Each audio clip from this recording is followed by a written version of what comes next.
well, I guess without further ado, we might as well just jump right into it. So, different style for today. We're talking specifically about can monarchs commit crimes based off of the Historia Civilis video, and I know there's like some self research. I know there's another video as well, but interesting topic, isn't it? First thoughts from y'all, knee jerk thoughts. Sully, please.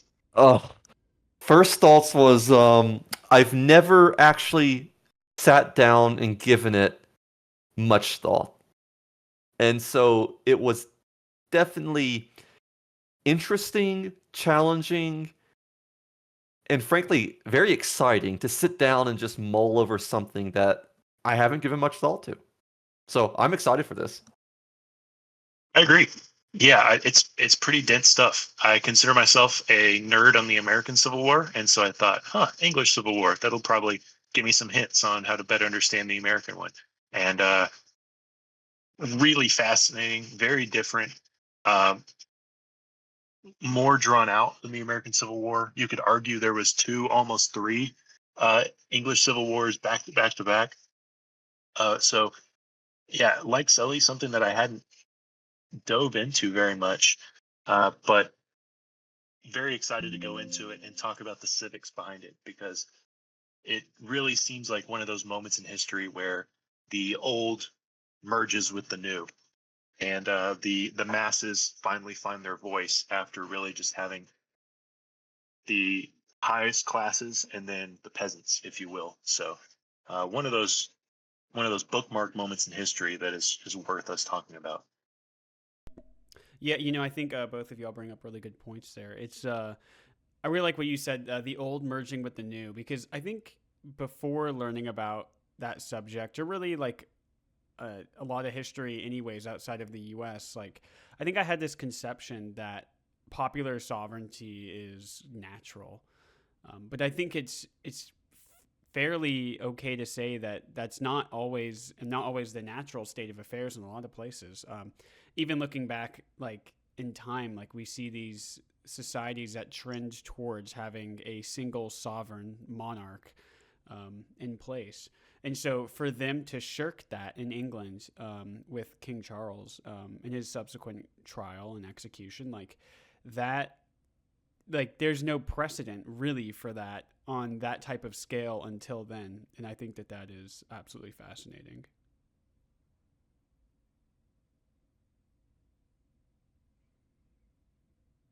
Well, good talk, boys.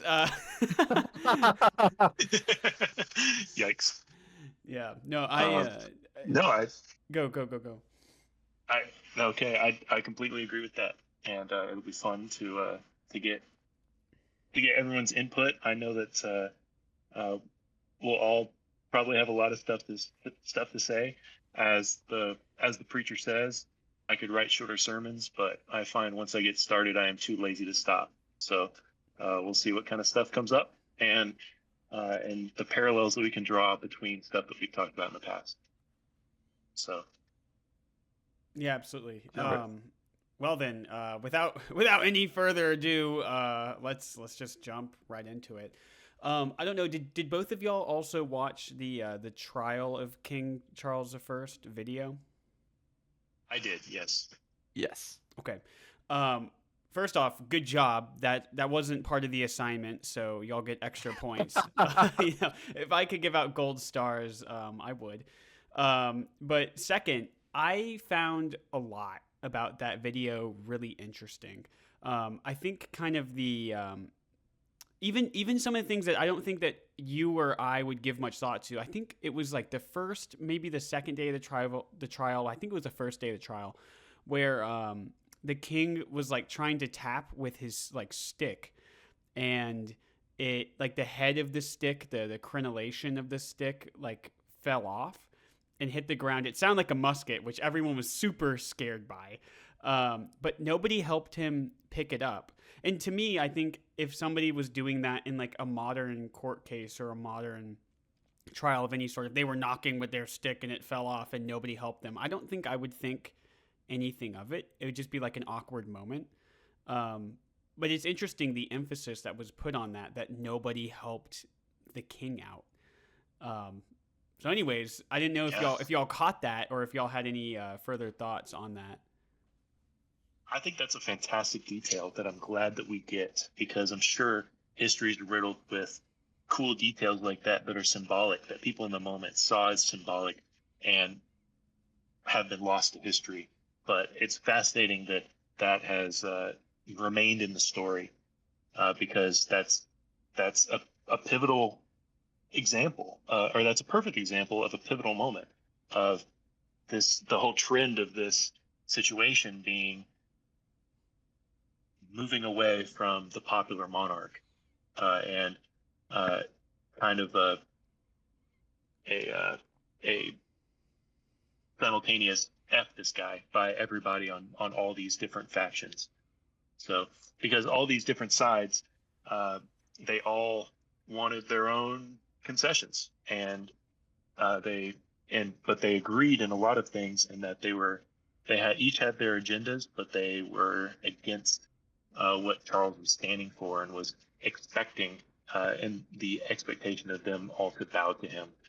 They did not like that, and so the the time of unquestioned authority for the king was over. And I think that's just one small example of how that was shown.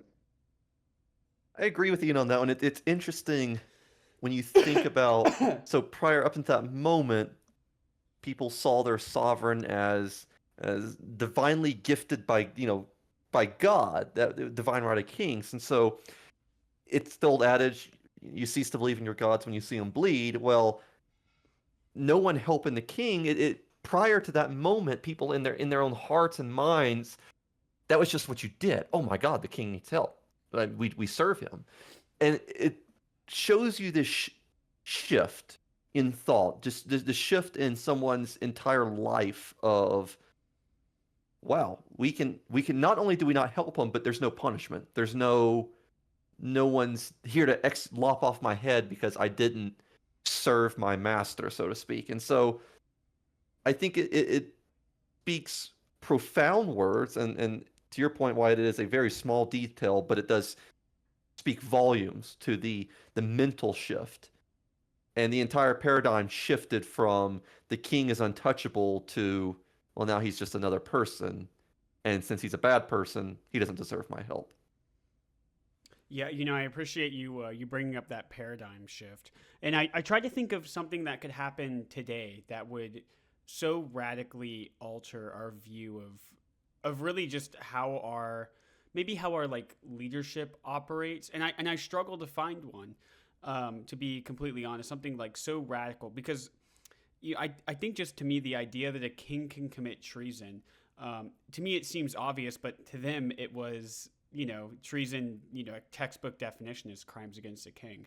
And so for them to use that word and like shift that paradigm to crimes against the people by the sovereign in this case, is super, super interesting to me.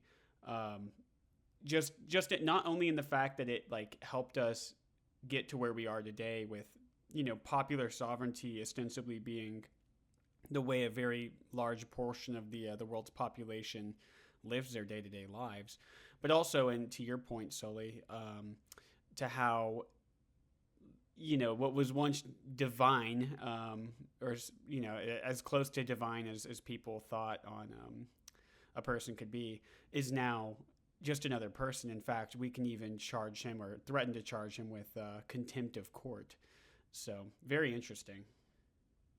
Yeah, and I would add as well, I mean, the English Civil War, this was about the same time as Thomas Hobbes, and probably also around the same time as Locke. So you see these great thinkers of the time also challenging this idea and speaking towards this social contract, so to speak. So not too long after the English Civil War, you have Jean-Jacques Rousseau, which he wrote the Social Contract, which is essentially is a central tenet of popular sovereignty. So it talks about the general will, which is being the general will of the people.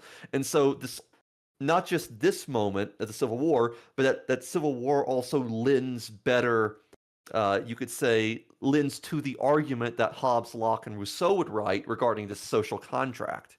And then, of course, we know 100 years after that, you have the American Revolution. So the entire timeline within a century of time, you see these massive changes. I mean, then shortly after the American Revolution, you had the French Revolution, and so I think that the English Civil War was but a snowflake that happened to be the one that caused the avalanche that swept through the world at the time. And it is fascinating how you could argue one of the snowflakes in that avalanche was the king dropping a stick. Pretty cool.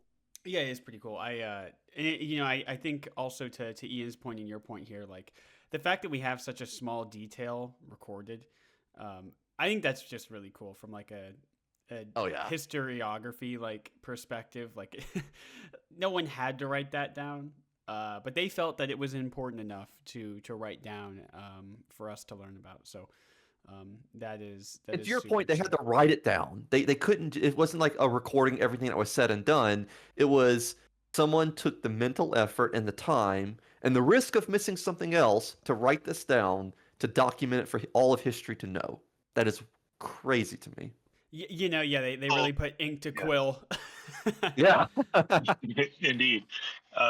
That's one of the reasons why I love history at a macro level, is because of the story behind it. And I love when storytellers of history share those details. Those details are so interesting to me. And that's what draws us in, because the last 5 letters of the word history is story, and that's the most compelling way to share that information. And that's how we can make it resonate with people today, is those details. And that's how we also can learn a little bit more about what the mood of the room was like. So just that detail being added, it shows so much about the atmosphere in the room. I bet that a modern idiom that would be used would be it was a situation where you could hear a pin drop in there when the king's staff or his stick broke. So great addition by and thank you to whoever added that detail, because it allows us to get a better understanding than now, 500 years later, 400 years later, of the situation in the room. Yeah, I raised my really flat Modelo to whoever that was. Absolutely. Yeah, here, cheers. Speaking of which. Yeah, speaking of which, I've committed a cardinal sin, folks. I didn't start this off by asking what y'all were drinking. I was too laser focused on the English Civil War. So, in that vein, what are we drinking tonight, boys?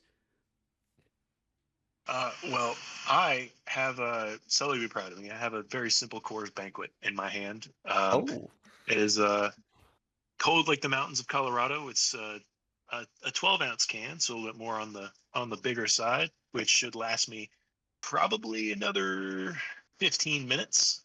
So I have some in the mini fridge that I will be drawing from, and it's very refreshing. And I would like to shout out my homies at Golden, Colorado, for providing me with this brain juice.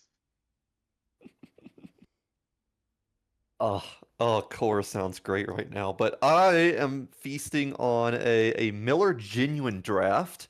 I've fallen quite in love with the Miller Genuine Drafts. In my opinion, they're better than the High Lifes or the Lights. And so the Miller Genuine Draft, great beer. It is it's not pasteurized. I believe it's cold filtered, which gives it its unique taste. And I have exactly one more left, so I better save it for a good moment, i.e., probably an hour into this. And then shout out to my homies in Milwaukee for providing me with this lovely beverage. I'm going to sound I don't know where Modelo is made. I'm going to be completely honest. But that is not the only drink I have in front of me. I'm also looking at a glass Dr. Pepper cane sugar. I'm trying to read on the glass where that's made. I mean, I reckon it's somewhere. Oh, it's Frisco, Texas. There we go. So shout out to Frisco, Texas for that.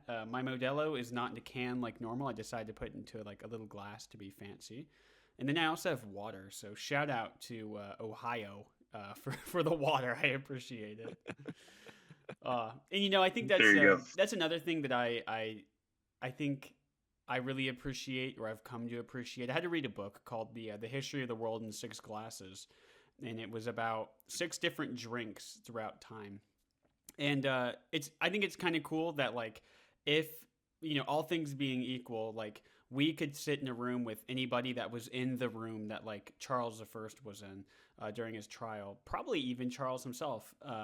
Whether we want to or not is another story, but we could sit down with arguably anybody and enjoy a nice cold beer. So I'm glad that that's remained constant throughout the years. Yeah. Although I don't know if they'd like Modelo. Well, we'd have to find out. So Yeah, I wonder if their tastes were stronger, or I don't know, yeah, or stronger, weaker, more hoppy. Who knows what they like? yeah. Only one way to find out, Anyways, jump in the time machine, boys. Yeah, exactly. Ian, you Topic mentioned for another video. Yeah, exactly. That'd make a great video. But Ian, you mentioned other little details that kind of like gauge the mood of the room, and I really like that that way that you put it. I think another detail that came from like also the first day was when they did the roll call in the morning, and they got to Lord Fairfax, who was one of the guys that had essentially tried to steer the direction of England after the Civil War was kind of coming to a close. And his wife, Lady Fairfax, was in the room and said, "He has more sense than to be here." Oh man, like that's probably another like pin drop moment. Like you imagine like one of the guys who was instrumental in making that day happen, and his wife is like just says that to everybody. Like wow, like if you're one of the prosecutors or one of the people in the House of Commons that day, you probably have second thoughts after that. Also, like, considering the times, a woman standing up and saying that in part or in this area, how did she make it out alive? I don't know. That took some bravery right there. Yeah, no kidding. Yeah, and that's one thing I don't have off the top of my head or in any notes, like any context on like why she said that. So that's something I'd love to find out one day is, peel that onion back, if it even exists, Yeah, hopefully that detail is not lost to history. Yeah, truly. So any other details from the trial that stood out to y'all? Well, I would say one thing that was, I can't claim that this is obviously not a detail that is that specific, but I think one of the things that just shocked me the most about this was how leading up to the trial, one of the reasons that the outcome was what it was because we had the King of England almost self-exile himself to the Isle of Wight, and from merely a place of hiding, he called upon the Scottish armies to invade his own country. Even though he was technically king simultaneously of Ireland, Scotland, and England, his throne resided in England, and so he was asking technically a foreign country that he was also kind of in charge of to invade his home country that he was without a doubt in charge of. I think that's just a shocking. I can't imagine I can certainly understand the English being pissed off about that, as anyone would be. Imagine like the president of the United States. I'm not even talking about anything current or any examples that are specific, but just imagine being an American in this country today and a president of the United States going to Key West and being like, "Hey, I want, hey Canada, I'm not liking how stuff's going on. Can you invade upstate New York for me?" That would be insane to think about, and we would probably be pretty sympathetic with the English response to that happening. So that was just a real shocking detail to me, that he asked basically a foreign army to invade his own country. Yeah, and not to mention that like this is coming off the heels of one civil war, right? So then you fight another. Like you have to remobilize the army. All the people who thought the war was over, like too bad. Like your economy, you have to continue to keep it in some sort of like wartime shift. Like it's so many little things that go into not just doing one civil war and all the hurt and all the, I mean, just even referencing like the American Civil War, how that like tore families apart, tore friendships apart, families, like communities. And to have that happen not once but twice in your lifetime, and not even over like a long period of time, like with, just turn right back around after the first 5 years. Like, Yeah. that is I completely understand why the English people were so upset. Like it's, yeah, I think anybody from any country, if that happened to them, would be incredibly, incredibly upset. And not to mention, I think the follow-on thought that some people had, I forget who in the video, just because I don't have it up in front of me, but they worried that the monarchy was first, but the nobility might be next. Like that's how far it went for them, which is also, like the French Revolution. Yeah, exactly. And obviously things didn't pan out that way for England then, but it's, as history has shown, right? Like it's not a far stretch to say that it could have gone that way. Right. And that brings up an interesting point that I just thought of. So the outcome of this, societal trends tend to be that when we have society moving one way, we overcorrect for it. So the overcorrection for divine right of kings, which Charles I and his predecessors, especially his father James, were obsessed with and believed in, the overcorrection by the masses was popular sovereignty, where the radical idea, even the poor people get a say. That is similar to also, we've seen this in the UK also later in history in the 1900s with a trend toward socialism, especially in the middle packs of society, maybe oftentimes the universities, maybe the aristocrats also. And I wonder why that is. I think if I had to guess, or if I had to make a assumption, I would say that it's probably because you have the extremes in a country like, or an area like the UK. You have the royalty, which is the highest of the high, and then you have the people, which are quite the opposite. And especially Charles would have said himself, unequal to him as the monarch.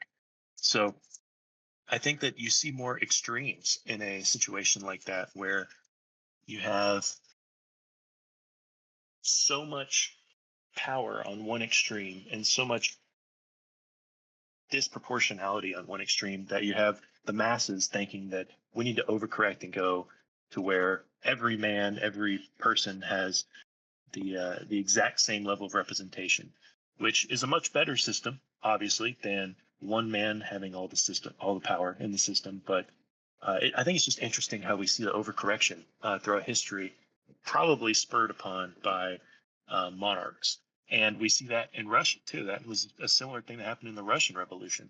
So I think that's a trend. And when you have an executive, or you have the leading branches of government that are more shared, the people feel like they have more of a say. So you're not getting any of those extremes that led to this situation, the Russian Revolution, or trends in the Cold War era UK. So just an interesting thought I had. Yeah, I think that's super interesting, and I think it also begs maybe the follow-on question, like at what point does an overcorrection become normal?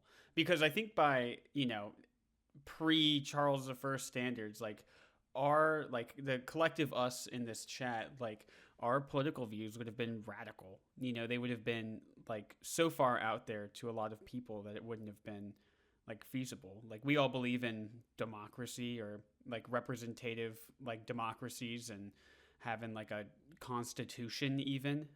And that's the norm now. That's just the way it is.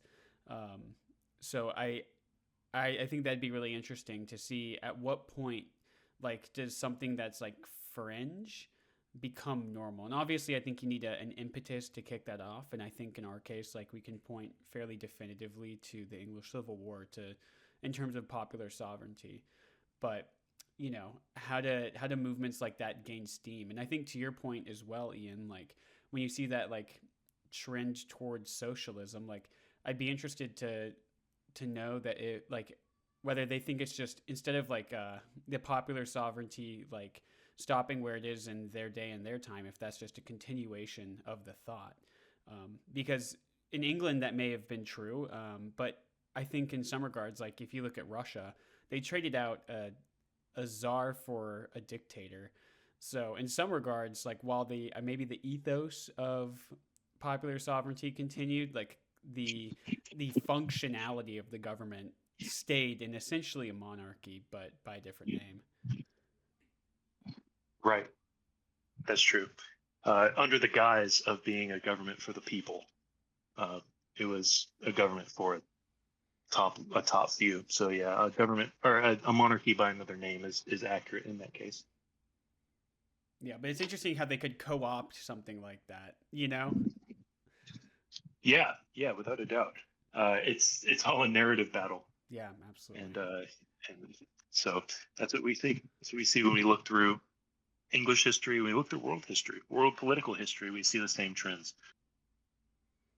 Sully, any thoughts? Oh, you're giving me much to munch on. So I'm thinking about many different things. The first thing that came to mind very early, Ian, when you were speaking, was a lovely quote: "The human mind is a monstrous pendulum swinging from one extreme to another." And I think that fits very nicely with much of the world. I mean, Wyatt, to your point about Russia trading in a Tsar for quote unquote full equality communism, but someone just co-ops it. And so personally, what I see is that this might sound a little even more radical if I'm going to be a Cromwell in this conversation, but that is, it's less of a how the government, but more or less of a who in the government. So, I mean, we've seen even a monarchy is brought down or is attacked due to bad or tyrannical dictators, essentially, or despots. But at the same time, something as noble, and I'm not saying communism is noble, but from the point of view of the communist, something that might seem as noble as absolute equality of communism could lead to the exact same result.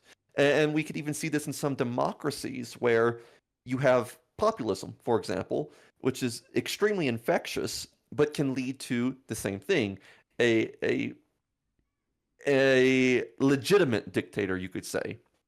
And so it's interesting that I believe that while yes, the form of government is definitely important, I think people, for the most part, should focus on the people in the government itself, because we all know that if everyone has the power and the vote, they're going to vote for what's best for them. There are, and I'm more cynical, I understand that, but I think it comes down to the fact that there are only a percentage of the world who could genuinely use power that they wield for the betterment and for the good of others rather than for some gain on their behalf. And so, like, let's take monarchs. Many monarchies for hundreds, even at some point thousands of years, survived and actually flourished. I mean, let's think about, was it Louis XIV, the Sun King, Solis Rex, or, England itself had some amazing kings and queens who brought peace, prosperity, and goodness to their kingdoms. But at the same time, you have one bad monarch and it comes collapsing down like a house of cards. Then comes in the correction. And so I don't personally, I mean, don't get me wrong, I love democracy, but that's not to say that a monarchy never worked. It worked when you had good, to use a Plato word, philosopher kings in power to lead. They actually turned out even better than what would have been a democracy at the time, because then they could make quicker decisions. There was no deadlock, and genuinely they couldn't let non-philosopher kings or bad people who would have been selfish make the rules. And the same thing in democracy, when the majority of people are still morally on the right track, without a populist influence or just a believing in some sort of beautiful lie, then it can start out, let's take communism with a noble intention, or even take, let's say, Germany when it was moving towards socialism. If you remember, Bismarck started this socialist idea of medicine, etc., and things are going great. But then you get the wrong person elected in, and boom, you have problems. And so that's one of the things I definitely was looking at with this war, and just also our conversation in general, was less of the howls and the what was going on, but also who was pulling the strings and who were we talking about? Because Charles I, of course, was no, let's say Elizabeth II or Victoria. So it's interesting to see that how I don't believe so much in the form of government making a difference, but more or less the who in the government. We've seen plenty of democracies end up in dictatorships. I mean, if you look in some South American countries or Central American countries, we see that now. But at the same time, you can see the same thing with monarchies. And so I guess that's the mindset that I'm coming at this from is a more of a, do we see those ideals of quote unquote philosopher kings, as Plato would describe, when we're talking about these and making these assumptions about certain forms of government. Sorry for the rant. I think that's a great rant. I think democracy is one of the weaknesses of it is that it's inherently vulnerable. It's Plato would argue that. Yeah, it's vulnerable to someone who's eloquent, well-spoken, articulate, and with not the best intentions and with some sleight of hand or some trickery can work their way into a powerful seat and steer and put a positive spin on negative intentions. So that's in that sense, democracy tends to be followed by tyranny, and it's up to the populace to ensure that doesn't happen.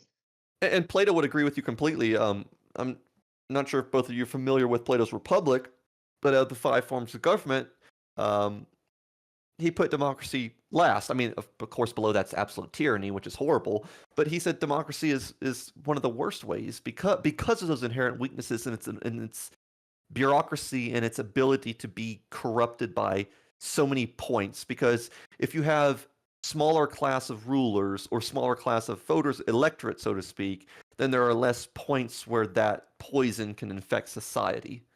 And so I think it is interesting how even in today we see how on a knife edge democracy can hang before collapsing in on itself.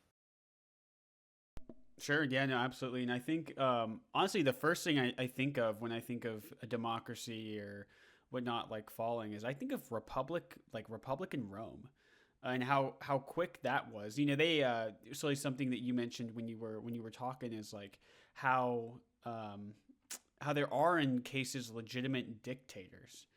And you know, to the point that both of y'all are making, like how that something that the people had given the state of Rome, how that was co-opted by people like Julius Caesar to not just be a temporary dictator like it was originally meant to be, but in effect to be a rather permanent dictator and just co-opt the system. Whether his intentions were good or not, that's what ended up happening. And obviously with him, we saw the end of any semblance of the Republic and the beginning of what we now call the Roman Empire. So very interesting.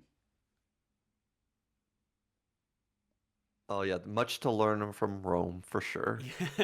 Yeah, that's that's another place I'm glad that we have writing from. So interesting. Now with that, something I wanted to chat with y'all about was the idea of, well, I guess kind of the title of the video. Can monarchs commit crimes? Wanted to hear y'all's thoughts. You know, I think it's really interesting because, you know, obviously living in a country like the one that we do, and then growing up the way we do, like I think yes, monarchs can commit crimes, but I think in the past there was very logical and sound reasons for people to say no, absolutely not. It's a monarch; they can do whatever they want. So interested to, I think hear y'all's thoughts. I'll jump in, and it's less of monarchs doing whatever they want, but in my opinion, what it comes down to is we have to first define what a crime is, and so then that of itself falls down to, well, what is justice? You know, what is good? What is bad? And then we, of course, we run into this existential crisis of trying to figure all of that out. And so it's a matter of, well, the problem with an absolute monarch is if he's defining the law, then he has control over that definition of a crime. So then is it a crime to, and I'll pose this to the board, if a monarch is doing what he is doing for the best interest of his country, can it be considered a crime? You know, it reminds me Yes, of it the can. it reminds me of the Napoleon quote: "He who defends his country or something to that effect commits no crimes." Precisely. And so what Charles I might have been thinking is, under his idea, let's take this. Let's roll with our original thought of monarchy being preferable to democracy if you have the proper ruler. So then it's a matter of, do you think that he truly was trying to defend a noble form of government from the fires of revolution that he knew would collapse his country into anarchy? mm, This is where my rhetoric comes out. yeah, So, yeah, the so rhetoric. that sounded beautiful. No, that's perfect. You know, I still think it is a crime because if he would have stayed on the Isle of Wight, he very well may have had concessions to continue his monarchy, maybe even with his son. He could have pulled the strings for all we know. Well, So can I actually jump in about his son really quickly? yeah, please do. What's absolutely laughable, in my opinion, is you have Charles I leading the Church of England, who marries a Catholic, and then his son, later down the road, sells himself out, becomes the king of the Scots, and in exchange, he converts all the churches to Presbyterianism. What the hell? Yeah, it's a lot. I think that I think we could be here all day talking about the crisscrossing relationship of the English monarchy and religion. I mean, only 110 years before that this whole situation with Charles I, Henry VIII created the Anglican religion because he wanted different hoes, basically. So And now, wait, so now you bring up the most amazing point, which we must take into consideration, and that is you're not just saying can a king commit a crime, but can the leader of the entire Anglican communion, the head of the Church of England, now you're accusing him of the crime, which is interesting because at the same point, if the king is given his power by God, then are you accusing God of being wrong? And so you run into these rabbit holes of it's more than just, we're not just judging a man at this point. We're passing judgment on the entire system that he rules under. If you ever thought about it that he'll way. do all day long if he's creating a religion to fit, or he's adjusting his religious worldview to fit his desires, and he only is listened to in that ridiculous sentiment because he wears a crown on his head. Correct. And I do wonder at the time, and I'm sure Cromwell and his folks were considering the impact that this would have on the Church of England itself. I mean, my guess would be that there are still many committed, genuine, good Anglicans, even among the radicals or the independents, so to speak. And so then they are juggling with at what cost are we doing this? Because now we're about to execute not just the king, which he did get executed, Charles I, but we're also going to execute it's like executing the Archbishop of Canterbury or the Pope. And it's interesting to think about that as well, about how there's that balance again about everything hanging on a knife edge, which I love to think about as well. Yeah, I'd love to see if there was any writing about that at the time, like the idea that we're not just executing the King of England whenever that time came, because you do bring up really interesting points. You know, like how far, like where does the buck stop with all of that, right? And I think like at least to me, it seems like you can nuance your way through things. Like, I think like in kingly ways, like absolutely wrong. Like even in like, I don't think that committing 2 civil wars like back to back is like against your people. I don't know if that's what that God is wrong. would have wanted, right? Like even from an Anglican point of view, like I don't know. Like I think I agree with you wholeheartedly. So I just think it's interesting, like at what point, and this is something we could also be here all day talking about. It is presuming that a someone like the head of the Church of England can be wrong. At what point, like, are they wrong? First off, and second off, at what point can you say that the religion has nothing to do with like a misguided human, you know. But Right. obviously, that's so much. I feel like that's us talking about that or postulating about that with hundreds of years of hindsight. Like in the moment Yeah. when they're like the king rules divinely, I feel like that's a lot harder to justify. And I think of the feelings that they must have had going into that. Like, oh my gosh, we're putting the guy who was like divinely in charge of the country on trial. Like, we might kill him. Like, that's crazy, you know? So, That is, and I wonder. I noticed the crimes they charged him with, but then it's a matter of, well, the group that was part of the high court. I mean, it was kind of a kangaroo court. Let's be honest. They were judge, jury, and executioner or maybe not directly the executioner, but they were judge and jury. yeah, I mean, And to your point, like, King Charles had like a good point. He was like, under what authority am I here? And they couldn't answer I him. agree with him on that. I do agree with him Yeah, on that.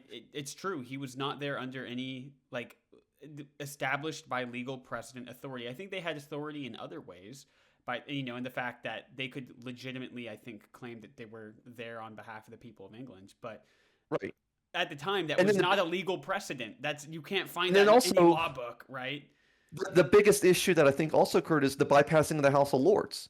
True. Just absolutely. the House of Commons. They're rewriting the entire. So I'm not saying that I'm not going to make a judgment upon Charles, but I think it is easy to see there are many faults in the events surrounding Parliament itself, and which does bleed into the problem with popular sovereignty in many of its regards. And so it is interesting to see, yes, don't get me wrong, we all have our issues with Charles I, but also there's so many issues happening with the jury and the judge about the select group from the select group from a select group of House of Commons. It's almost as if, it's just another, you could say it's just another group of oligarchs or another group of aristocrats just in a different form. It's interesting to think about those because while, yes, I do believe, let's reel it back into the original question, yes, the monarch can commit a crime, but it's important to once again look at, well, who is defining the crime and who is the one that's able to charge him for the crime? Who holds who accountable? Essentially, like, who held the High Court accountable? Well, the cronies from the House of Commons, because they wouldn't let the House of Lords hold them accountable. It's just really interesting, the whole situation. Ian, any thoughts? The whole thing is a cluster, and it's I need a whiteboard. yeah. I mean, the whole thing, just because it almost points to how ridiculous. I'm going to get English Republican here for a second. How ridiculous the whole monarchy idea is, that this person is untouchable. So there's no legislative ways to hold them accountable because they're accountable only to God, because throughout history it's been a divine position, allegedly. So that's why this is such a complicated issue, and complicated issues, like we saw in our own Civil War, tend to lead to civil wars. So that's part of what makes this so interesting, is that they had to basically invent rationale on how to charge him, because based on the law of the time, he was completely right. Now, the written law of the time, he's completely right, but the law of humanity, or just how to operate as a human, he was violating that sentiment. So they had to create ways by which to charge him, and in that way, it's kind of the morphing of the old into the new, and so then I would very, ask. very interesting. Then I would ask this question. So you said they had to create ways in order to of course, to charge Charles. Well, then, are they not committing crimes for the best intentions of the country? Which is the exact same I would say excuse that Charles. no. But they're committing But- crimes by breaking, let's say, bypassing the House of Lords. That is a crime Yes, against. exactly. But they're right. They are. They're bypassing the House of Lords. They're operating under standards that are not written law, but they're claiming to be there on behalf of the people, which you could certainly make the argument that they were. So it's a situation of who is taking the fall, because I would argue that they were justified in being there, but there's no legislation that backs them up. They were literally creating it.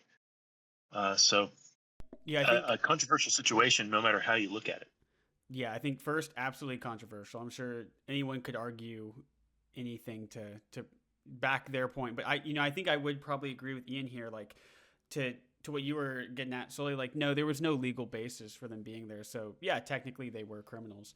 That being said, I think that they were absolutely acting with the will of the English people. Now, I think that draws out another question, like, can the people be wrong? Yeah, probably, right? Like, I think we've seen the will times of the in people history. The will of the people is just every man for himself, every man to get the best as possible. Sure. I think sometimes it's certainly that way. I think sometimes, though, I think in cases like this where your king commits another civil war against you, I think the will of the people is fairly inscrutable in saying that they want to get rid of him. Like, I think that circumstantially, at least, they were probably still within the right to at least demand his removal, whether that was by execution or by other means. Yeah, no, I agree. I think it's interesting that, so if we think of the current world monarchies, right? Japan's emperor is kind of a figurehead.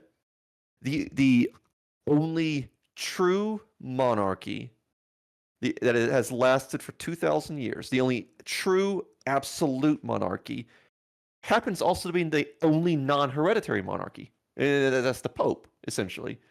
So I think it is interesting when it goes back to one of my earlier points of eventually you're going to run into a bad person if you have direct lines of succession. And so to your point, Wyatt, yes, I agree that they probably did have, the people were probably correct because they finally ran out of luck with genetics, you could say, of who was begot of who, begot of who. Sure, they got a bad dice roll, right? Exactly. And so that's the problem with hereditary monarchies. And so I want to consider that fact that right now, one of the, I guess, the most long-lasting absolute monarchies and absolute monarchs that still has absolute control over his sovereigns or over his country and whoever is a member of his country is the only one that's not hereditary. That's an elected monarch. Yeah, I think that's true. And I mean, I think with any leadership position, like anywhere, you obviously get a roll of the dice. Like even here in the United States, some presidents, though not elected by hereditary like means, just elected by the people, we still get some good presidents and some bad presidents just throughout our country's history, right? Like, oh, you do. Abraham 100%. Lincoln is a different caliber than even his successor. Like, so it just, there's a bit of interplay there. But I do think that actually you bring up a really interesting point that out of all of the monarchies that still have power in any meaningful way, well, really it's just the Holy See. Because right now, like, I'm struggling to think of another monarchy that has that type of power. Because I know, like, Jordan has a monarchy, England still has one. You mentioned of course, Japan. Saudi Arabia, but they're also younger monarchs. But Japan doesn't have absolute power, and all the Middle Eastern ones, they're not that old, or not that old in relation to say the Holy See. Relatively, yeah, they're not. They haven't run out of good genetics yet. That's a good way to put it. So yeah, no, that's super interesting, and I think that but extrapolated will be interesting for the world's democracies as well, as maybe a test to see how they do in terms of their continuity. Is how long did they last, and hopefully it's a long, prosperous, healthy time for the people inside them, but. How long can they keep the goodness flowing in a democracy, and how does that compare to something like a different system, either a dictatorship as we know them today, or different monarchies in the past. Right, for sure. Lots of food for thought. Yeah, I think any of the topics we've talked about so far, I mean, we could just really dive into. One that we haven't talked about is at the end of the Can Monarchs Commit Crimes, and we've alluded to this a couple times. They end up executing King Charles I. In the video, personally, just watching it, like, and this might sound crazy, but I almost felt bad for him. It sounded like at the end he kind of wanted to reconcile and make a deal, and whether that was out of like a genuineness or just a self-preservation, it didn't matter because they ended up executing him. I wanted to see if y'all had any thoughts on that. I can understand it from a political point, but I would disagree with it. And this goes not just with Charles I, but take Louis XVI and Marie Antoinette. I mean, they were executed for, I mean, that was also straight up revenge and a little bit of stuff. But I mean, if you imagine the execution of Charles I, I can stomach a little bit better than, say, what happened during the French Revolution. Here's the reasons. One, Charles I, they did not execute his son, so there was not that revolutionary fervor, that vengefulness that leads me to believe in some way they were aiming for justice. Now, whether or not they actually got justice right is a different story, but their intentions for justice were true. Unlike the French Revolution, where the intentions were truly revenge by wiping out an entire bloodline, or say the Russian Revolution, when they absolutely just killed the entire imperial family. With England, by leaving his heirs alive, they showed that we brought justice upon one man, but this is not revenge, nor is this intention to absolutely destroy any thought that we ever were under the system. So I think that's unique, because that is one of the few cases where, when the monarch was executed, that his entire line was not executed.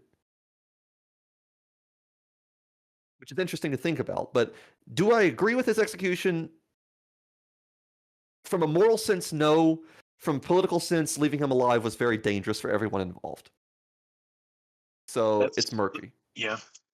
Those are fair points. I think, it's obviously reputable that they did not eliminate his bloodline, because it's also very well recorded that he doted over his children. I think that I really think that, despite him being found guilty, of course, of this kangaroo court, really, I think that executing him was a radical step, but on par for the times. I feel like the value of human life was just lower. Like, given at that time, given the sense that when you look at simply military tactics of that time, the massive losses of the English Civil War, which are more than double per capita what the English lost in World War One, I think the value of human life was less. So they were like, "You piss us off, we're going to kill you." That was more of what their mentality was. But I think it's also the fact that they executed him. That's a way of punishing his kids, which kind of hurts, because his children had to live the rest of their lives dealing with the repercussions of that, missing their father, and undoubtedly being heckled almost everywhere else they went by these the common citizens of what we would call now the UK, who usually what it seems to be is that the lower levels of society were the most radical and the most the ones who were the loudest in calling for his execution. So I'm sure they had a tumultuous life from then on out. So, I mean, they did prove a wonderful point of pretty much sending a message to anyone who wanted to essentially commit treason against their own country. rather than treason against the monarch. But after they redefine the, like you're saying. yeah, of course, yeah. And redefine what treason means. Yeah. Yeah, and I think that's super interesting. Like, at what level does political violence become acceptable, if ever? I think is an interesting question that stems from this. This draws in another very interesting line of one of the most fascinating things I read about is the difference of when does it become a political execution and just punishment versus martyrdom. It's interesting that no one speaks of Charles I as a martyr, so to speak, a martyr for the monarchists of England. So it's interesting that even probably his supporters who would have woven a tale of martyrdom for him, they obviously didn't have that much faith, because unlike some kings or queens, Charles I didn't turn out to be a martyr. Yeah, and that's interesting. I mean, even comparing that to revolutionary France, after the monarchy was eradicated, then you have Napoleon, and then you had a return to the monarchy. At least for a brief time. And part of that was the old world, to us at least, reacting in a way that was like, oh my gosh, well, the previous French monarchy, which was about as absolute as it got before the French Revolution, they weren't great, but they're better than what came from that. So put them right back on, and we learned our lesson with that whole like republicanism stint. So very, very, very interesting. Yeah, and I think Ian, something that you mentioned was something about the value of human life and that being different, and that's something that's always been, I think, hard for me to reconcile in a lot of ways. Studying Chinese history like I do, you'll hear of these battles that are just massive and just super huge losses of life. I mean, even like the English Civil War, where you had a higher per capita like death rate than World War I, which was notoriously horrible for the British, right? Crazy. And to think of how different the value on life is now, I think is just, it gives a lot of food for thought. I would argue, this is just the cynicism of me again, but I would argue that the value of human life, according to most people, hasn't changed that much. People are just better at hiding it.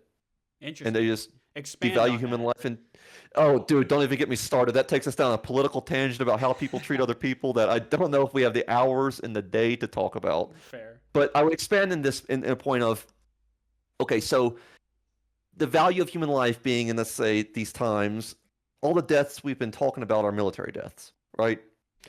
Or majority of them, including the English Civil War. And so we move into the World Wars, where, I mean, this is across all of it, not even the World Wars, let's just say across history. You think of the sacks of Rome or Constantinople or Jerusalem or whatever, and you read the horrible accounts of what happened to the people living in the city. Then you move into World War I, and then you move into World War II, and we have this idea of total war happening. And so, the sack of, just say, Jerusalem, when the Muslim conquered the Middle East, and yet you move 1,000 years later and you get to World War II, or not necessarily 1,000 years, maybe like 800 years, and we still see the same thing. Actually, we see a technological advantage in World War II where you can absolutely massacre people. And so let's move into the modern day now. And do I even need to start on the horrible atrocities still being committed across the world, and just wait till the next war that happens? Hopefully it doesn't, but if it does, I guarantee you're going to see a very similar instance. Think about the Cold War. Nukes aimed at each other. What was the value of human life then? I mean, two countries are ready to absolutely annihilate a chunk of the world's population. So my argument would be that I don't believe that the people have valued human life anymore. I mean, now we live in a world where one's a tragedy and a million's a statistic. And so I think the only difference is we live in the times now, and so we have a direct connection. We can feel the weight of human life. But I don't want to detract the weight of human life from the soldiers during the English Civil War, or even let's take the American Civil War. If you read some of the diaries, these men struggled because they knew who they were killing, their brothers. And so I would argue the same probably existed during the Revolutionary War, or even, well, let's take the Revolutionary War in the 1700s. England actually, in some instances, said, like, we want to be reconciled with these colonists, so we can't be too barbaric. And yet we still saw barbarism. Civil War. We saw Sherman's March to the Sea. And so my argument would be that I believe that the value of human life, of course, as a constant has never changed. And I want to hope that and give credit to the people prior to our time that human life itself has always had weight. Rather, the tools for taking human life have definitely changed over the years, but that hasn't stopped us from not taking life, obviously. But I'm open to thoughts and comments. War is hell in all of its glory, moonshine is the first thing that comes to mind. Yeah, no, that's actually very interesting, and it made me think, like, I think at an individual level, like just person to person, I think it's fairly easy to see the value in each other. Obviously, I think circumstantially that changes. You mentioned World War II, so just to use that as an example, like think of the racism that people had, or even like the propaganda efforts on all sides to literally dehumanize the other. So obviously in circumstances like that, you may see a lessened degree of humanity in your adversary there. But I think in fairly normal peace times, I think people can generally see that common and shared humanity. I wonder at what level that stops. And I think of that mainly in terms of, like, at any level, it's still people. It's still people making the decisions to, drop the bombs or do whatever. So that's just an interesting question. And I wonder in the English Civil War, like, where was that? Because to an extent, you must have had King Charles I, who ended up not caring. He cared more about the value of his monarchy than he did the value of the people he was ruling, which I think to the modern mind sounds absurd. How can you have a monarchy if you have no one to rule? Like a monarchy of one, like sure, it might be a monarchy, but it doesn't really seem like it's going anywhere. So anyways, I don't have a good answer for any of that, but it's absolutely a thought that you made me think. So thanks for that, Sully. Appreciate it. Oh, I love bringing in some good food for thought. Yeah, one of the things you just said that leads me into a question that I had while I was watching this whole video. Well, actually watching the trial of Charles I video was obviously Charles held his ground the entire time, and beyond that was belligerent as a negotiator. And then once he was forcibly moved to England for the actual trial itself, he was belligerent there as well. So a question that came up to me was, at what point do you realize that you're on the unpopular team and you cease being stubborn? So I don't believe he even realized that. I don't think it mattered to him, because if I could imagine, he probably truly believed that it was his divine right to rule, and that divinely by God he was right. And I'm not going to fault him or his character for that, but that's all he knew. And that's all, I would say that's also a product of society itself and societal tradition of a thing of nature over nurture. I would argue that his nurture was, this is who you are. I mean, imagine if your parents told you this is who you are as a human being. We see this even in modern day. A lot of people need therapy or etc. because the parents can ruin someone, or even just society itself can shape and form the people around him. And for the first many years of his reign and all of his ancestors before him, he's carrying this weight of divine right. So the reason he's belligerent is most likely, in my mind, he's coming from this mindset of, well, what the hell do they not see? Obviously, I'm instituted by God to rule this country. This is beneath me to even worry about. Rather than, I don't believe it was even a pride thing. It was just, that's all he knew, was he was the sovereign. I think it's important to realize it from that mindset of even a prisoner, of that's all he knows. And that's all he knows to know. Yeah, he's probably just very confused. He's probably told from birth, like, you come from this line of people, tracing back almost farther than our history can go, right? It reminds me of the Roman ancestor rooms that they had, where they'd have a room that had like the death masks of all of your important ancestors, from whoever the first important one was until now. So you could go into that room and just look at the mask, and then there'd be a little placard of what they did. And I'm sure that he had something very similar, maybe a book or something to that sort. That A tapestry. yeah, a tapestry. Yes, a family tapestry hung over the mantle at the castle. But yeah, I mean, he probably. You're right. I think that you definitely have a point there in saying that it could have been his nature. I would say, did he? I wonder if he also thought that when he initiated another civil war. Like Well, when once he again, did that, he's it was probably like, him I wonder if he by thought he was God doing anything saying, wrong. Yeah.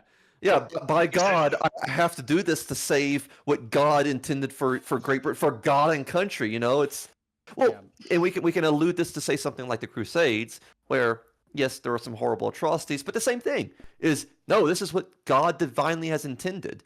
But the same thing for the people of the Revolution who believe that God gave them, like think of us here in the American Revolution, we like our Creator endowed us with certain inalienable rights, so therefore we fight with not just with God on our side, but with God's will. And so think about how we feel about the American Revolution and how we would do anything to salvage our liberty. I mean, we were traitors to our country. We were traitors to King George, traitors to England. So I wonder if Charles thought the exact same way of, well, this is God's will, so even though I betray my country, I don't betray what God intended for me. Thoughts? Yeah, I think that brings up the very uncomfortable question: is when do they? And I don't think anyone can answer this. Uh, when are you receiving God's message wrong if you're the king? Precisely. Right? Yeah. And I don't think there's a good answer for that, because I think maybe just because history worked out the way it did, we can say, yep, well, he clearly didn't have God's message, otherwise he'd still be in power. And to be fair, we can say the same thing about the United States. Like, oh well, the Americans started their civil war against England because they had God on their side, and clearly they were right, because look at where they are now, right? So Right. I think it's obviously very like that opens up a whole different can of worms that we can set to the side. But I wonder at what, like, if it ever crossed his mind, and it may not have, if I'm being charitable to him, that he was ever in violation of what he saw as God's will. That's And what I I have believe he trouble was. rationalizing. At some point over this 5-6 year period, you've got to realize that, okay, maybe this approach that I have and this way that I've been raised, this way of thinking is not. You got to be more open-minded than thinking, okay, all these tens of thousands of people have died because of this state of mind that I'm in. This could just be my personality showing, or it could just be uh, a bias toward open-mindedness. But at what point do you what is the number of deaths in a situation that you caused before you think, okay, I think I'm just going to relinquish the situation? It's probably not that deep. I think of the first death. I think the first death is when I think someone you're exactly right. I think that's the first time someone should think, because what I truly believe was Charles is his problem. It comes down to the cardinal sin of pride. His pride over that he knew what God. See, by knowing what God wanted, that was pride in itself, rather than truly thinking. Because if he really intended God's will, when he saw death, just the first death itself, that's a problem. I think Because that goes back death to the value on life, right? Because he Yeah. might not have had that thought seeing the first death, like, well, God wanted that, right? Like, Right. Well, then he should have stepped yeah. back and said, is this truly what God wants, or is this what I want? And that's where pride that's fair. becomes absolutely blinded. We see this today with a lot of, I won't bring up any political names, but certain politicians of the United States. Once again, pride. Pride blinds them from seeing the death of innocent people. And then at that point, do you wonder, did God really save you to do this, Yeah, and I think one I'll stop note there. is that's also probably a modern statistic to look at, like just the death count in something, right? Like, because we have access to the records to go back and choose to look at that type of statistic. The people at the time, they knew it was a lot, right? But they probably had no idea with any fidelity, at least until a while after, that there was such a large death count. I mean, they could obviously intuit that they had so many % of their population gone, right? Like that's probably fairly intuitive. But with any numerical fidelity, that was probably hard to extrapolate as a whole until well after the conflict. But even then, okay, so King Charles wasn't getting the greatest intel. At the same time, he still saw at least seeing, one death. Yeah, he was clearly seeing. I mean, when you have to march your army through a town that's been utterly obliterated, right? Like, well, if your army's doing that type of stuff in other places, I don't think that's too hard to extrapolate to see at least the physical damage that you're doing to a place that you're the monarch of. So right.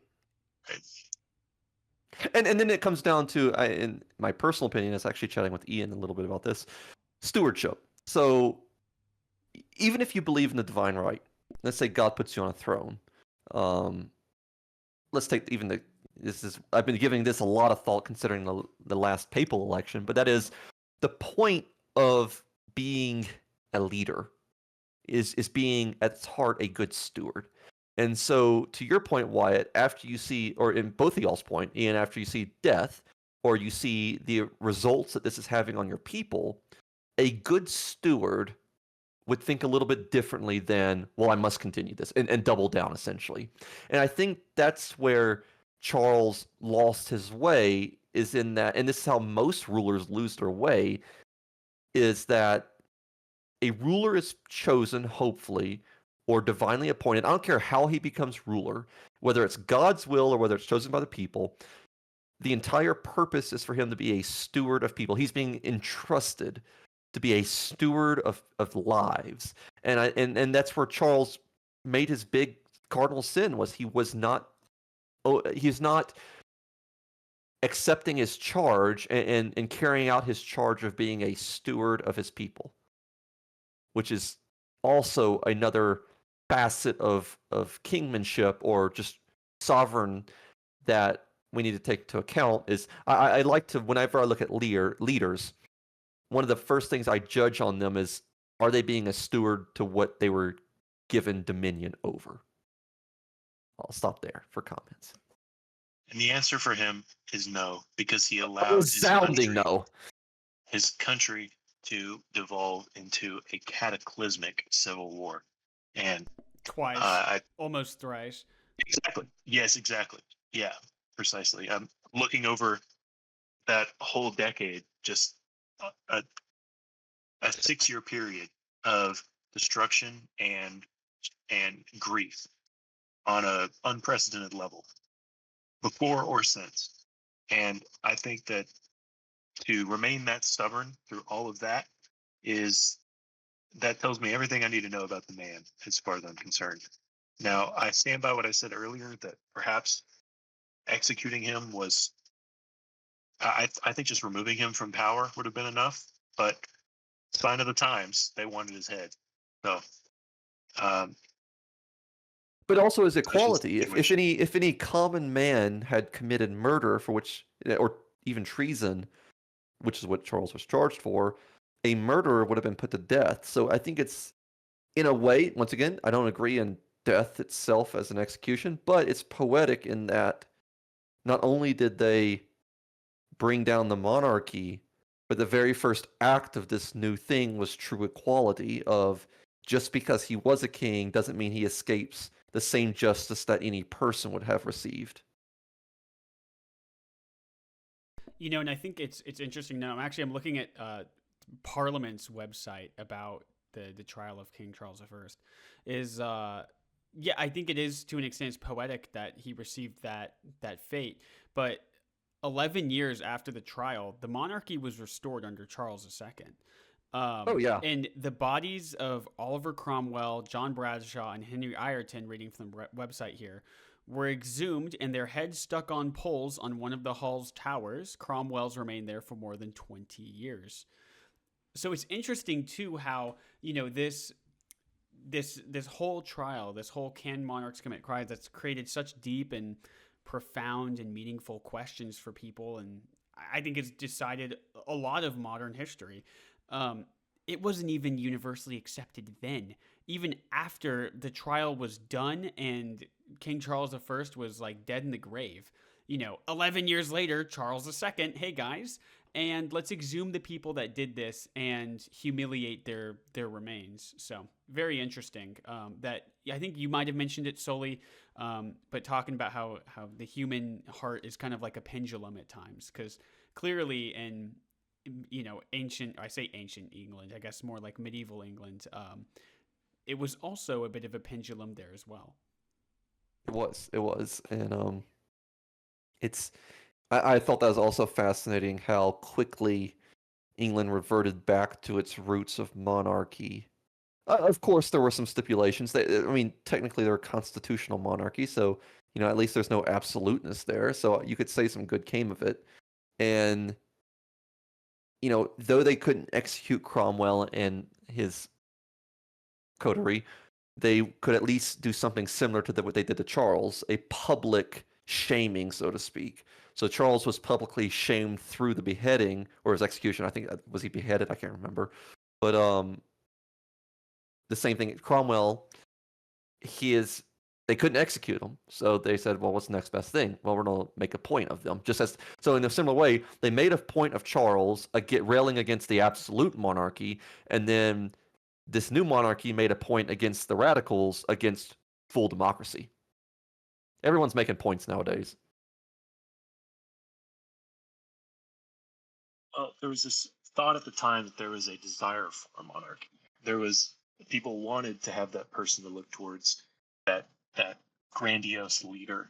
In fact, when our own founding father, John Adams, went and was appointed the first minister to the court of St. James and met with George III, George III asked John Adams, I hope that the United States and its people do not suffer unduly from a, quote, want of a monarchy. So in that time, there was actually a fundamental desire to be ruled by a majestical royal person. And I think that's kind of the assumption that just because the English Civil War is just 110, 120 years before our own revolution in this period of time I'm talking about. So in that period of time, there was this understanding that we wanted. In fact, after President George Washington was sworn in, there was talk, namely by individuals like Alexander Hamilton, about wanting to promote him to the status of something mirroring that of a monarchy because he was that popular. So I think this comes down to a fundamental human desire to have like a deity in the flesh, if that makes sense. So, more thoughts?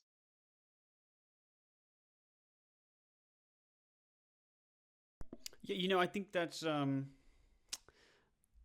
kind of mentioned it a little bit earlier, but that's something I've definitely thought about, is that desire to have a single strong person in power, whether that's divinely ordained or not. I mean, I think I actually didn't know that about our founding fathers, what you were mentioning. So that's that's pretty interesting, because I wouldn't have thought of it, wouldn't have really thought of that at all.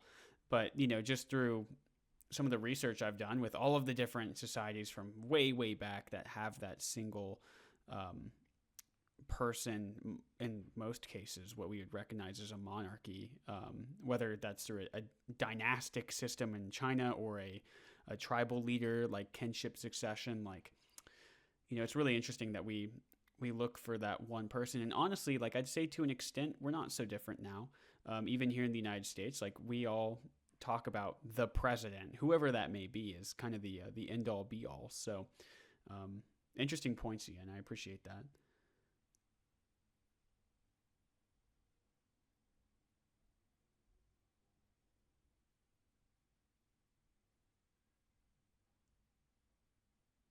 Well, anyways, good talk, guys. No, you left me in a profound, deep thought of you're mentioning towards that look towards a strong man, and we think about back to Plato in 500 BC, and he's writing about forms of government.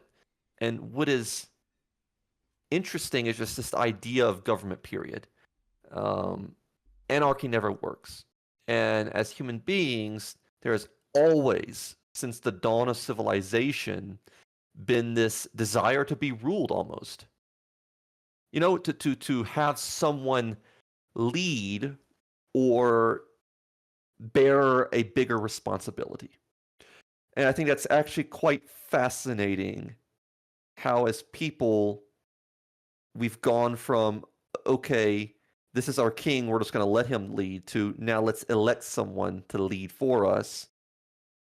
And yeah, I think it is fascinating how, just still at its nature, humanity itself kind of maybe yearns to be led. Yeah, I think that's. I'm in a class right now. It's like the rise and fall of complex societies, and you're right. That actually is. I mean, no one anywhere says that humans have to be organized into governments, right? Like that's not anywhere, but we kind of just do naturally. And whether those governments are on the scale of those that we see today in modern states, or even like in the past, like within like a kinship group of, we'll just call it like 20 people, right? There's still like a hierarchy of sorts tends to follow, even in the more egalitarian of like kinship groups, because, well, especially if you're a hunter gatherer, you've got to go somewhere. Yeah. Well, the deer's out here, so should we go north or south? Throw the grass in the wind and follow it, right? Like, so I think that's really interesting that we do just kind of naturally play follow the leader. And I wonder if that's just because of our social instincts. And then I also wonder if it's like a bit of, one could say pride, one could say ambition, and in terms of wanting to create something meaningful and trying to find, well, the most logical way to find meaning or whatever is to organize together in order to achieve our goals. And that necessarily does mean that someone at the end of the day, like the buck has to stop somewhere. And right. I wonder if something and like it's, that, it's human. And human survival dictates that it is. I mean, that's the reason anarchy doesn't survive long at all. Because a survival strategy is for people to gather, point out the strongest, smartest, most wise. I don't care what your criteria is. People set some criteria that's important to them, and then they find the person who's the best at it and elects that as the leader, because it's a survival strategy. sure. And it's absolutely fascinating how that all works, and that it continues to this day. Yeah, and that we, it's, I think individually we may go off into the forests, and go live in a cabin in the woods somewhere and not be bothered. But I think for the vast majority of people, that's untenable for multiple reasons. I mean, even for something as simple as like, take away like all of the, I want to build a new skyscraper, or I want to like move my country in this direction. Even for something simple as like getting food and water, that tends to be fairly. I mean, good luck finding water if you're living in Arizona or something, right? Like you need people that know how to do that, and if you're good at doing something else, like then. If you're contributing it all to the team, if you're getting your water, then you're going to do that other, if you're good at catching rabbits, right? You're going to set some traps, big dog. And the other people will go find the water. But even then a hierarchy forms. And then the most common denominator of any of this is there's always that someone who's going to feel shafted. Always. Yep. And always someone who, well, again, I said maybe it's pride, maybe it's ambition, but is maybe going to look to lead either naturally and with the people's best interest, or lead in a self-serving manner that I think we've talked about this entire discussion. Right. Yeah, definitely much food for thought. Yeah, much food for thought, and I can imagine in your anthropology studies that you've seen similar things just about human civilization, human society, and how society interacts with itself and everything around it. Yeah, I think my big takeaway, even from something like this, is it's funny how different but similar we are. Obviously, like with the English Civil War, the circumstances there are completely different than the circumstances that we're living in now. And yet, I can still see that common, just a human thread. And maybe it's because I'm biased to see that, because well, I'm a person. But at the same time, like I can see the struggles and the interplay between trying to consolidate and coalesce power and trying to do it maybe better, maybe self-serving. Like it's just you see that everywhere you go, whether it's here in the English Civil War, whether it's right now, whether it's in ancient China, right? Like I think that tends to be fairly similar.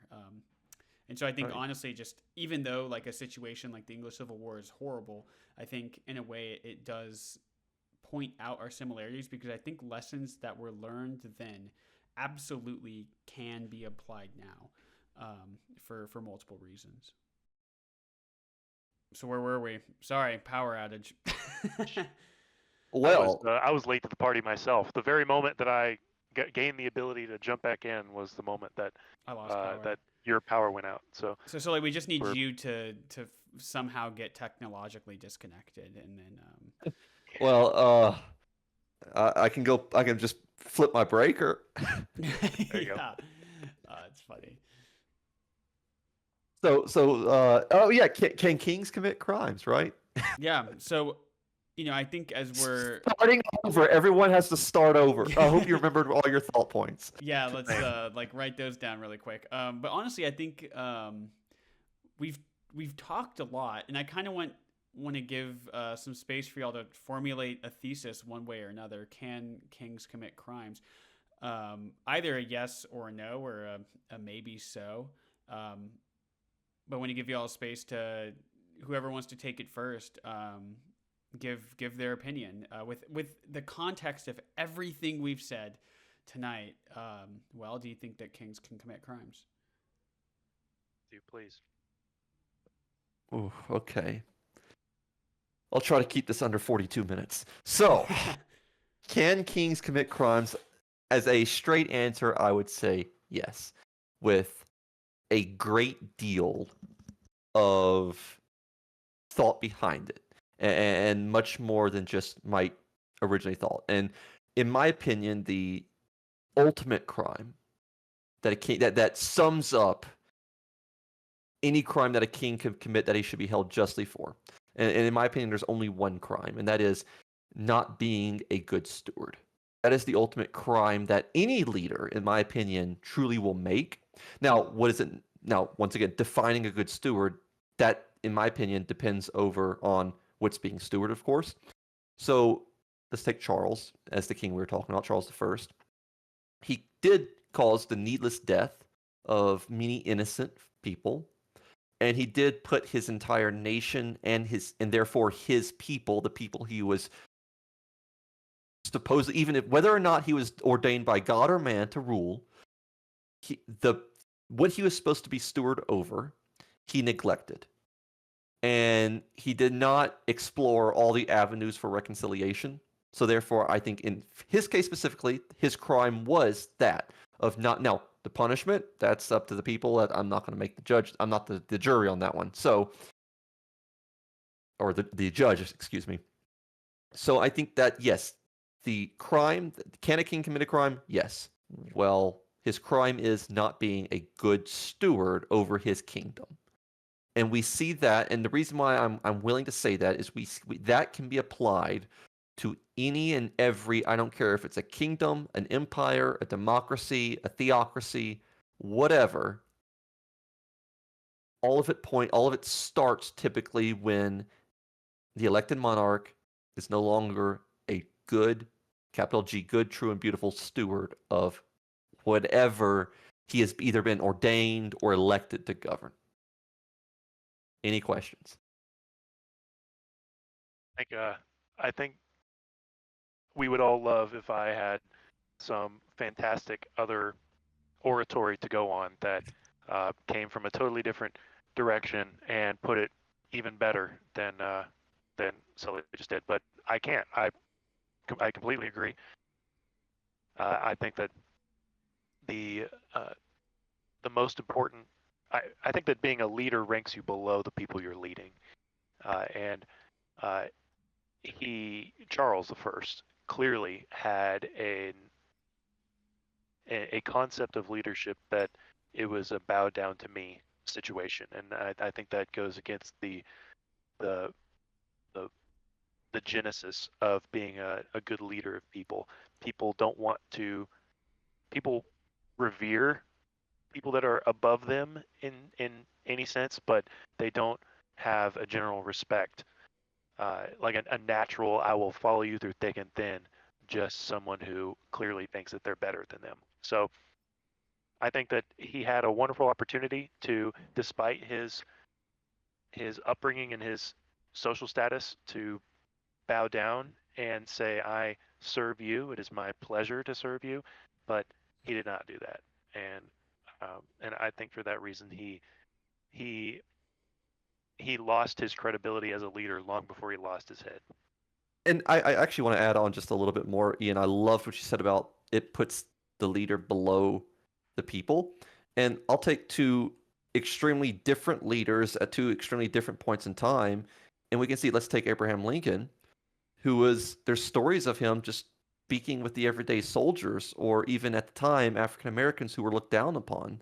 And that's beautiful seeing a leader who is able to be humble enough to do that. I mean, this is the president of the United States, and yet he can humble himself to speak to everyday people in an honest manner, and did it many times. And then the other person, it's a completely different position. Everything is take the late Pope Francis, God rest his soul, of the leader of 1.41 billion people, and yet still has the humility to wash the feet of prisoners. And it's so beautiful you're able to contrast those people with someone like Charles, who will cause the needless deaths and innocence. So to your point, Ian, I loved what you said about the leader is actually below the people and is meant to serve, and goes back to, I guess, the original point was being a good steward to his people. Yeah, I think that's go ahead, the very sorry. foundation. I was just going to agree that I think that's the very foundation of what it means to be a leader. And I would love to hear White's thoughts on it. I mean, I would, hate to be a broken record here, but I generally agree with everything y'all are saying. I think on the point of leadership, if you're not a servant leader, I don't know if I could really call you a leader, in my opinion. You might be a manager, you might be a king, but are you a leader? There's some debate there. As to whether monarchs can commit crimes, I have a very similar but maybe slightly off to trajectory. I think ultimately, yes, monarchs can commit crimes, and of course, I'm coming at this from the perspective of an absolute monarch. Legally, no, I don't think they can, but I think in every regard outside of legal, moral or humane, then yes, they can commit crimes. I do think Charles had a point when he said, like, by which authority are you bringing me here? Because you can't point to one of those in a book, and I think that's a fair point. But I would obviously counter that with let's just take a look at the past 5 to 6 years of civil war that you've caused to your people. That's the authority, right? That speaks for itself. And I think you can extrapolate that to really any absolute ruler. Like, if we look at the Romans, some of their, the emperors in Rome, I absolutely were committing crimes against humanity and whatnot, and noting that is a fairly recent, really, during and post World War II development, for, crimes against humanities, and then charging people off of that. But I absolutely do think that monarchs can and have committed crimes, even if they didn't see it that way during their times. I like that you point out the legal part, because you're correct. A crime, of course, is something that is punishable by law. And so if you're the law setter, technically you couldn't commit the crime. But then when we argue, I would say we are all coming from not the law of maybe a state, but rather just from human, natural, or moral law that all men, all sane, competent, normal, everyday human beings live by. Yeah, absolutely. And, I think obviously they didn't have Nuremberg. This was their Nuremberg, right? Right. But Yeah. I think Nuremberg showed us pretty clearly that, the laws of your land may say one thing, but when you realize what you're doing, right, like, then you have some sort of agency to stop that. And I think under that framework, absolutely, Charles was guilty of treason against his people, right? I think that brings up just to that point, like the fact that, I think you can be guilty of a law that doesn't have a name yet. And in his case, it was treason against the people and not necessarily treason against the king. But he was absolutely guilty of that. I mean, you could also charge him with just being guilty of raising a different country's army to attack your country, right? Obviously noting the nuances between what people thought of as countries back then, but still, anyways, bottom line, he was guilty, and I think generally, yes, monarchs absolutely can be guilty of laws, even if they aren't legally defined in the moment. Cool. Well, we solved it, boys. We did Hey, back it up. We can get out of here. So yeah, no, I appreciate having y'all here and discussing this. I think as always, every time that we chat, there's a million threads that just in this conversation alone, how many threads could we have pulled on and gone on forever? But I appreciate, Ian. Thank you for the idea of having a more streamlined or more narrow focused podcast. So much appreciated. Thank you, Ian. Yeah, of course. I like doing this, and I think I've floated it in the past, but I would love to do a American Civil War series, even going into even greater depth and more of a storytelling route of going from maybe battle to battle or profiling different leaders, because the American Civil War is such a story of people. It's such a story of personalities. I mean, you could even do probably an entire podcast on just the facial hair patterns of these guys. I mean, some of the most interesting portraits of military officers at that time. So I would love to do more stuff of this nature. Yeah, I think the English Civil War and especially the American Civil War have so much to teach us about our current time that we forget sometimes, especially the fact that I really appreciate that it's the story of, everything is the story of people, and I think one of the greatest stories that highlights that in our history is absolutely the Civil War. So more than open to doing that.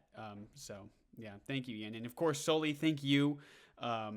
I love your rhetoric, and you make us think, you make us work. The conversation is all the more valuable because of that. So, Sully, thank you for being on.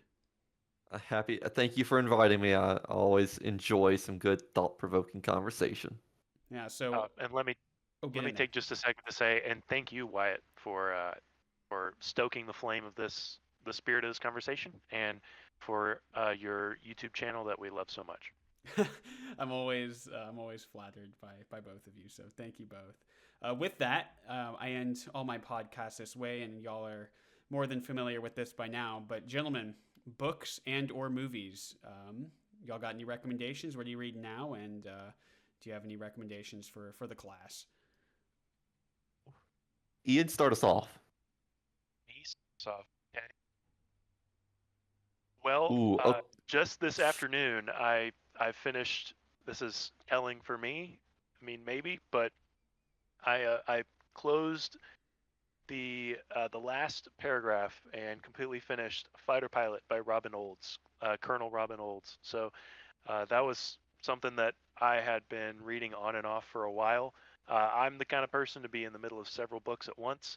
At this phase of my life with my job and training situation, I don't have the liberty to be in depths of reading many things that aren't called T6B NATOPS manual. So, but I did take a little bit of time because I was in the last couple chapters of this book today, and it was, although for those who know me, very, very stereotypical of the kind of book that I would like or the kind of things that interest me. It was a fantastic journey across military leadership spanning specifically aviation military leadership spanning from World War II through the early Cold War and through Vietnam. So that was a fantastic journey, and what's next is probably later on. Later on, when I can jump back into more recreational reading, I have Hunter S. Thompson's Fear and Loathing on the Campaign Trail of the 1972 presidential election. That's next on the list. So, looking forward to it. That's awesome. I mean, yeah, the fighter book. Yep, that absolutely tracks. But that'd be really interesting to hear what you think of the Fear and Loathing on the Campaign Trail. That I don't know much about individual presidential elections, so I'd actually be really interested to see how you think of that. I'd be happy to do a report for you, or an informal report for you. And, yeah, no, I need slides. I need a 12-page paper. Yeah, them days are behind me. So yeah. I'd be happy to give you a breakdown and even send the book to you, because I know we've done that in the past. Oh, that's awesome. Well, appreciate it as always, Ian. Of course. Sully, what we got? Oh, okay. So, in the past 6 days, I finished 3 novels, all around the same series. So, I broke away from my typical classics, and I splurged on a little bit of actual, just straight recreational, dystopian science fiction. It's a newer series called Red Rising, and it was actually pretty appropriate for the conversation about someone from a lower class of a social pyramid arising to usurp essentially the top of the pyramid. So Red Rising is Red Rising, Golden Sun, and Morning Star. Finished that trilogy. About 2 weeks ago, I finished The Lord of the Rings for like the 4th or 5th time. I love that book. Will always recommend it to anyone who hasn't read it. And if you've read it again. Read it again. Red Rising was actually a pretty good series. I enjoyed it. It was definitely a different style of reading than what I typically read. So now since I finished that book earlier today, the 3rd one, I'm currently perusing my shelves for what book I want to start next. I was eyeing down John Steinbeck's East of Eden pretty closely, so that might be the one calling my name, but yeah, as always. So yeah, my recommendations: Red Rising was pretty good if you're into some, what's the word I want to look for? Some very dystopian science fiction, but with Stephen King level of gruesomeness, I guess you could say. And then Lord of the Rings, if you just want the greatest book of all time, period. No, it's great. And then I've not watched a movie in probably 3 months, so I can't help you out there. No worries at all, but that's great. You know, you mentioned East of Eden, and that's a book I'll always have a soft spot for. So here's my +1 to recommend that. But you know, I still haven't read Lord of the Rings. I need to. And then no. You said it was the Red Rising and the follow-on series. Yeah, so Red Rising this is just the name of the trilogy by Pierce Brown. It was pretty good. Some gruesome dystopian science fiction. It's fairly new. Cool. That sounds like an absolute treat. It was good. I'll give it that. But start with the Lord of the Rings. Come on, man. You gotta read Lord of the Rings. I do need to get in there. So that's Tolkien, right? I'm not messing that up. Okay, cool. No, that's correct, Tolkien. That's awesome. And what about yourself? You know, I'm fairly similar to Ian in the sense that I'm known to be found in a couple books all at once. I just finished Mere Christianity for the very first time. Beautiful book, amazing book. I could talk for an hour about that book, but I won't. So good. Yeah, I really appreciate that book, and I kind of wish, you know, C.S. Lewis said that the book was based off of like radio broadcasts that he had given, and I really kind of want to find those radio broadcasts and listen to them. I know I just got all the content in the book, but I would like to find the radio broadcast. Since I'm currently reading it for a class, I might as well shout it out. It's the Comparative Archaeology of Complex Societies, edited by Michael E. Smith.